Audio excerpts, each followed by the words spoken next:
అత్తమ్మకు 4000 వస్తాయని చెప్పి వాళ్ళు అనుకున్నారు. అత్తగారు వాళ్ళు ఏమనుకున్నారు, తులం బంగారం వస్తుందని అత్తగారు వాళ్ళు కూడా అనుకున్నారు. ముగ్గురికి పంచాయతీ పెట్టిండు ఇప్పుడు రేవంత్ రెడ్డి. అంటే ఎంత జూటబాజ్ మాటలు, ఎంత దోకేబాజ్ మాటలు అంటే కాంగ్రెస్ వాళ్ళవి. మీరు నమ్మలే ఇవ్వరు. వెంగళరావు నగర్లో నమ్మలే, హైదరాబాద్లో నమ్మలే, ఓఆర్ఆర్ లోపల ఎల్బీ నగర్లో నమ్మలే, ఎవరు నమ్మలే వీళ్ళని. కానీ పాపం మా మిర్యాల కూడా వాళ్ళు నమ్మిరు. మా భాస్కర్ అన్న కూడా కొట్టిరు. ఆయన భాస్కర్ అన్న చాలా మంచోడు. ఆయన సొంత పైసలు ఖర్చు పెట్టుకొని ప్రజలకు సేవ చేసే మనిషి ఆయన. పాపం ఆయన ఎందుకు ఓడగొట్టిరు. ఎందుకు ఓడగొట్టిరంటే వాళ్ళకి పాపం ఇలా అర్థం లేదు, తాత్పర్యం లేదు. మోసపోయి నిన్ననే చూసిన వార్త నాకు చాలా ఆశ్చర్యం అనిపించింది. రాష్ట్రం అంతటా ఇలా యూరియా కోసం లైన్లు కనబడుతున్నాయా మీరు చూస్తుర్రా? అంటే మీరందరూ ఎవరు వ్యవసాయం చేసే వాళ్ళు లేరు, కానీ వ్యవసాయ కుటుంబంకి వెళ్ళి వచ్చిన వాళ్ళు ఉంటారు కదా. మొత్తం రాష్ట్రంలో ఎక్కడ చూసినా ఎన్నికలకు ముందేమో హామీల జాతర, ఇవాళ ఎక్కడ చూసినా చెప్పుల జాతర ఉన్నది. దేనికి? యూరియా బస్తాల కోసం. మరి 10 ఏళ్ళు లేనిది ఇప్పుడేమైందిరా అయ్యా అని తెలుసుకుంటే మాకు స్పష్టమైన సమాచారం వచ్చింది. మొత్తం కాంగ్రెస్ వాళ్ళే యూరియా కూడా బుక్కుతున్నారు, డైవర్ట్ చేస్తున్నారు, బ్లాక్ మార్కెట్లో అమ్ముకుంటున్నారని సమాచారం వచ్చింది. నేను నిన్నగాక మొన్న గద్వాల పోయినా. గద్వాలలో చెప్పిన నేను, కాంగ్రెస్ వాళ్ళే యూరియా మొత్తం డైవర్ట్ చేస్తున్నారు, కాంగ్రెస్ వాళ్ళే యూరియాని బ్లాక్ మార్కెట్లో దందా చేస్తున్నారు, రైతులకు అందకుండా చేస్తున్నారు అని చెప్తే నన్ను నిన్నవాడు కాంగ్రెస్ వాడు తిట్టిండు. యూరియా అని అంటావా నువ్వు, అట్లా ఇట్లా డామ్ డుసుకొని తిట్టిండు. ఇప్పుడు పొద్దున వార్త చూస్తే ఇక వీళ్ళ మిర్యాల కూడా ఎమ్మెల్యే కొత్తగా గెలిచిన ఆయన కాంగ్రెస్ ఆయన ఉన్నాడు కదా, ఆయన గన్మ్యాన్ ఒక లారీ యూరియా తీసుకుపోయిండట. ఆయన గన్మెన్. మరి గన్మెనే లారీ యూరియా తీసుకపోతే ఎమ్మెల్యే ఎంత ఎత్తుకపోవాలి? ఇక మరి మీరు ఒక లారీ లోడ్ గన్మెన్ ఎత్తుకపోతే ఎమ్మెల్యే సాబ్ కనీసం ఒక గోదామని ఎత్తుకపోవన్నా వద్దా? ఇజ్జత్ కా సవాల్. గట్లున్నది కాంగ్రెస్ వాళ్ళ కథ. ఆఖరి యూరియా కూడా బుక్తారే నాకు అర్థం కాదు. అది కూడా తింటారా? రైతుల నోటికాడి ముద్ద గసంటోళ్ళు కాంగ్రెస్ వాళ్ళు. ఇక వాళ్ళు చెప్పిన అబద్ధాలు ఇని ఇప్పుడు వస్తారు మళ్ళీ గంగలరావు నగర్కి. తుమ్మల నాగేశ్వరరావు వస్తారు, పెద్ద మనిషి, మంత్రి కాబట్టి ఆయన కొద్దిగా వజూదు ఉంటుంది, ఏమని చెప్తే మన వజన్ ఉంటుందేమో అని మనం అనుకుంటాం. వచ్చి చెప్తాడు, అమ్మ మీకు తులం బంగారం ఇస్తా అంటాడు. ఈరోజు నేను చెప్తున్నా, రాసి పెట్టుకొని తులం బంగారం కాదు, వీళ్ళు మీ మెడల పుస్తలతాడు గుంజుకోకపోతే వాళ్ళే గొప్పోళ్ళు. పచ్చి లంగాలు కాంగ్రెస్ వాళ్ళు. తులం బంగారం కాదు, తులం ఇనిమియారు. మీ మెడల పుస్తలతాడు కూడా జాగ్రత్తగా పెట్టుకోరాలి వచ్చినప్పుడు, ఎందుకంటే మంచోళ్ళు అయితే కాదు. ఇంకెన్ని మాటలు చెప్పారు మీకు. 4000 పెన్షన్ ఇస్తాం, 2000 కాదు 4000. కేసీఆర్ ముసలమ్మకి ఇస్తున్నాడు, లేకపోతే ముసలాయికి ఇస్తున్నాడు, మేము ఇద్దరికి ఇస్తాం, ఇద్దరు కంపల్సరీ ఇస్తామన్నారు. వచ్చినాయా మరి 4000? 22-23 నెలలు అయిపోయా. 4000 పెన్షన్ పత్తలేదు, 2500 యాదికి లేదు. ఆ రోజు డైలాగ్ కొట్టిండి పెద్ద మనిషి డిప్యూటీ సీఎం బట్టి విక్రమార్క. ఒక ఆయన పాపం టీవీలో అడిగిండు బట్టి విక్రమార్క గారిని, అయ్యా మరి మీరు చెప్పే హామీలు వింటుంటే మొత్తం 420 హామీలు అయినాయి, 420 హామీలు అయినాయి, మరి ఇవన్నీ కూడితే ఒక 5-6 రాష్ట్రాల బడ్జెట్ సరిపోదు, యాడికెళ్ళి ఇస్తావా పైసలు అన్నాడు. ఏమన్నాడు ఎరికేనా ఆయన? మేము కాంగ్రెస్ వాళ్ళం ఏమనుకున్నారు మీరు?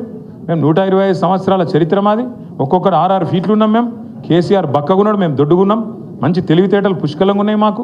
మేము మొత్తం ఎట్లా ఆదాయం ఎట్లా పెంచాలి, ఎట్లా ఆదాయం పంచాలి అవన్నీ మేము చూస్తాం. కొత్త అప్పులు చేయం, సంపద పెంచుతాం, అందరికి ఇచ్చిన హామీలు నిలబెట్టుకుంటాం, 100 రోజుల్లోనే 6 గ్యారంటీలు అమలు చేస్తాం, ఇగో బాండ్ పేపర్ మీద కూడా రాసిస్తున్నాం అన్నాడు. ఇవాళ మీరు చూసింటారు పేపర్లో వార్త వచ్చింది, పిల్లలకు వీళ్ళు ఫీజు రీయింబర్స్మెంట్ ఇస్తలేరు, సర్టిఫికెట్లు ఇస్తలేరు కాలేజీలో. వీళ్ళు ఫీజు రీయింబర్స్మెంట్ కట్టాలి కదా. రాజశేఖర రెడ్డి గారు ఉన్నప్పుడు ఒక పథకం తెచ్చిండు, మంచి పథకం. ఏంటిది అది? పిల్లలు ప్రైవేట్ కాలేజీలో చదువుకుంటే వాళ్ళకు కాలేజీలకు పిల్లల తరఫున ఫీజు కట్టాలి, అది ఫీజు రీయింబర్స్మెంట్. మన గవర్నమెంట్ వచ్చినప్పుడు, కేసీఆర్ గారి గవర్నమెంట్ వచ్చినప్పుడు కాంగ్రెస్ వాళ్ళు, అప్పుడున్న కాంగ్రెస్ ప్రభుత్వం మన మీద ఒక 3000 కోట్ల బాకీ ఇడిచిపెట్టిపోయింది. ఇడిచిపెట్టిపోతే ఆ 3000 కట్టినాం. ఆ 3000తో పాటు 9.5 సంవత్సరాల్లో మరొక 17,000 కోట్లు కట్టినాం. అంటే 20,000 కోట్ల రూపాయలు పిల్లల ఫీజు రీయింబర్స్మెంట్ కోసం మనం కట్టినాం. అంతేగాని కాంగ్రెస్ వాడు ఇడిచిపెట్టిపోయిన బాకీ కాంగ్రెస్ వాడు కట్టాలి, నాకేం సంబంధం అని మనం అనలే బరాబర్. ఎందుకంటే గవర్నమెంట్ అనేది కంటిన్యూగా ఉండాలి. ఒకరు ఉంటాడు, నెక్స్ట్ ఇంకోటి వస్తాడు, అటెండ్కి ఇంకోటి వస్తాడు. ఎవరున్నా ప్రజలకు ఇచ్చిన వాగ్దానం అమలు చేయాలి. కాబట్టి మనం కట్టినాం, 10 ఏళ్లలో 20,000 కోట్లు కట్టినాం. నిన్న వీళ్ళు ఏమంటారు ఎరికైనా కాంగ్రెస్ వాళ్ళు? డిప్యూటీ సీఎం, ఏ డిప్యూటీ సీఎం అయితే మాట ఇచ్చిండో మాకు తెలుసు, 100 సంవత్సరాల పార్టీ, 120 సంవత్సరాల పార్టీ, రాష్ట్రాన్ని ఎట్లా నడపాలో మాకు తెలిసినట్టు ఎవరికి తెలియదు అని చెప్పిన పెద్ద మనిషి నిన్న చెప్తున్నాడు, మీకు ఫీజు రీయింబర్స్మెంట్ ఇచ్చినందుకు మా అక్కడ పైసలు లేవట విద్యార్థులకు. అంటే ఎంత అన్యాయం అంటే 13 లక్షల మంది విద్యార్థులు, ఒక్కరు కాదు ఇద్దరు కాదు, 13 లక్షల మంది విద్యార్థులకు ఇలా శటగోపం పెడుతున్నది కాంగ్రెస్ పార్టీ. వాళ్ళు సర్టిఫికెట్లు తీసుకోలేకుండా కాలేజీలకి వెళ్ళి వాళ్ళని ఆగం చేస్తున్నది కాంగ్రెస్ పార్టీ. ముస్లింలు కావచ్చు, ఎస్సీలు కావచ్చు, ఎస్టీలు కావచ్చు, బీసీలు కావచ్చు, లేదా అగ్రవర్ణాల్లో ఉండే పేదలు కావచ్చు, బాగుండాలి, చదువుకోవాలన్న ఉద్దేశంతో ఒక మంచి పథకం ఆనాడు రాజశేఖర రెడ్డి గారు పెడితే దాన్ని కొనసాగించింది కేసీఆర్ గారి ప్రభుత్వం. మనం ఎన్నడూ వివక్ష చూపెట్టలేదు. చంద్రబాబు నాయుడు గారు ఏమన్నా మంచి పథకం తెచ్చింటే దాన్ని కూడా కొనసాగించినాం. రాజశేఖర రెడ్డి గారు ఏమైనా తెచ్చింటే దాన్ని కొనసాగించినాం. రోషయ్య గారు ఏమైనా తెచ్చింటే దాన్ని కొనసాగించినాం. అట్లాగే కిరణ్ కుమార్ రెడ్డి ఏమైనా మంచి పని చేస్తే దాన్ని కూడా కొనసాగించినాం. తర్వాత మన పథకాలు మనం తెచ్చినాం. రైతు బంధు కావచ్చు, కళ్యాణ లక్ష్మి కావచ్చు, షాదీ ముబారక్ కావచ్చు, ఒక ఆడపిల్ల ప్రసూతి అయితే కేసీఆర్ కిట్ కావచ్చు, చెప్పుకుంటూ పోతే వందల పథకాలు మన ప్రభుత్వం వచ్చినాక చేసినాం. మనమేమో అట్లా పని చేసినాం. ప్రభుత్వం అనేది కంటిన్యూస్గా ఉండాలి, మనం ఎవ్వల మీద కక్ష పెట్టుకోవద్దు అని మనం పనిచేసినాం. వీళ్ళ వ్యవహారం ఎట్లుంది? కేసీఆర్ పేరున్నది కేసీఆర్ కిట్లా కట్ చేసి పారేయండి. ఇవాళ రాష్ట్రంలో 14 లక్షల మంది ఆడబిడ్డలకు ప్రభుత్వ ఆసుపత్రుల్లో ప్రసూతులు పెరగాలని చెప్పి వాళ్ళ కేసీఆర్ కిట్లు ఇచ్చింది బీఆర్ఎస్ ప్రభుత్వం. కానీ కాంగ్రెస్ ప్రభుత్వం వచ్చిన తర్వాత ఒక్క కేసీఆర్ కిట్ వచ్చిందా? కేసీఆర్ గారు ఉన్నప్పుడు బతుకమ్మకు ఒక కానుకగా, చిరు కానుకగా బతుకమ్మ చీరలు వచ్చేది. రంజాన్ వస్తే రంజాన్కు రంజాన్ తోఫా వచ్చేది. క్రిస్మస్కు క్రిస్మస్ కానుక వచ్చేది.